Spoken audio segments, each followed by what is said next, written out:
প্ৰভু শ্ৰীকৃষ্ণই কৈছে যে ৰাতিপুৱা সোনকালে উঠি যিজন ব্যক্তিয়ে এটা বস্তু খাই দিয়ে সেইজন ব্যক্তিৰ ঘৰত ধন ধানেৰে উপচি পৰে বুলি কৈছে।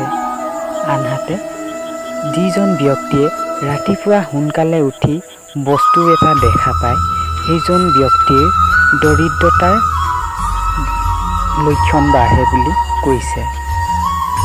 আচলতে এই দুটা কৰ্মনো কি জানিব আহক।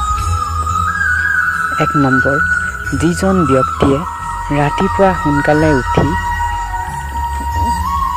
ক'ৰবালৈ যোৱাৰ আগতে এমুঠি কিবা অন্ন গ্ৰহণ কৰি থৈ যাব লাগে। আনহাতে যিজন ব্যক্তিয়ে ৰাতিপুৱা সোনকালে উঠি নিজৰ চেহেৰা যদি আইনাত দেখা পায় সেইজন ব্যক্তিৰ দৰিদ্ৰতাৰ